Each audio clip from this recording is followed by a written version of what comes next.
teman-teman, studi kasus dan topik yang kami bahas pada hari ini topiknya yaitu kurangnya kesadaran dalam menjaga kebersihan.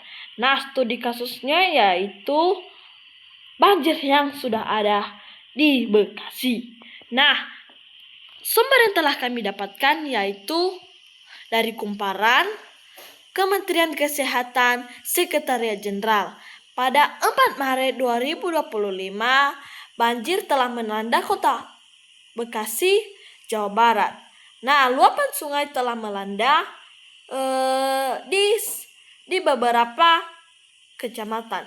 Nah, setelah diselidiki ada 8 kecamatan yang telah tergenang banjir.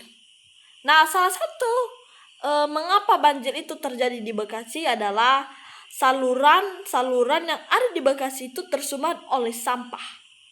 Dan juga kami telah membuat yang namanya slogan agar kami mengajak masyarakat untuk mau berkontribusi membuang sampah mereka. Nah, slogan yang telah kami buat yaitu yang telah kami rancang untuk mengajak masyarakat itu yaitu sampahmu tanggung jawabmu, yang dimana sampahmu itu adalah sampah kita yang kita harus bertanggung jawab, yang dimana sih tempat sampah tersebut, kan tempat sampah itu di tong sampah, jadi harus kita bertanggung jawab dengan sampah sendiri kita, baru kita mau bertanggung jawab dengan sampah orang lain. Nah, hal ini juga teman-teman dapat merusak lingkungan hidup sehat masyarakat setempat.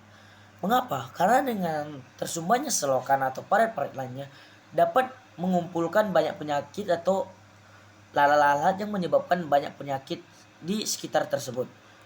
Nah, ini juga mencakup Undang-Undang Dasar 1945 yaitu pasal 33 ayat 1 di mana bumi dan air dan kekayaan alam yang terkandung di dalamnya dikuasai oleh negara dan dipergunakan oleh masyarakat sebesar-besarnya dan semakmur-makmurnya. Nah, yang kedua itulah pasal 28H ayat 1 di mana setiap orang berhak mendapatkan hidup yang sejahtera lahir dan batin, bertempat tinggal, dan mendapatkan lingkungan yang baik dan sehat. Nah, nilai konstitusi yang kami dapat adalah hak warga, di mana hak atas lingkungan hidup sehat dan baik. Nah, teman-teman, dengan begitu, ayo kita membuang sampah pada tempatnya dan berhenti membuang sampah secara sembarangan.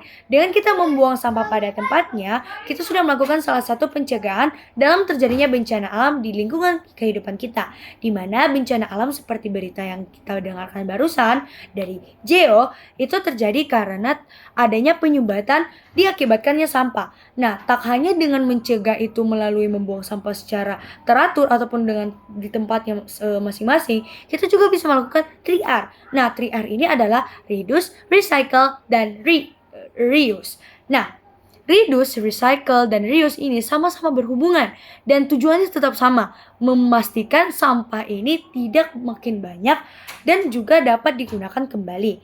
Nah, contohnya sendiri, recycle adalah mengolah bahan-bahan bekas menjadi bahan-bahan yang bisa digunakan kembali. Contohnya sendiri, botol aqua dijadikan sebagai kotak pensil yang baru tapi dihias kembali. Nah, berikutnya itu ada reduce. Reduce ini adalah mengurangi bahan-bahan yang berbau satu kali pakai dan lebih memilih bahan-bahan yang tidak menghasilkan sampah yang merusak lingkungan. Nah, sampah-sampah yang tadi merusak dari berita tadi adalah sampah-sampah yang berbau plastik dan tidak bisa diolah. Entah itu seperti ban ataupun itu seperti kaleng, aluminium, plastik. Nah, maksud dari reduce ini sendiri adalah mengurangi bahan-bahan tersebut.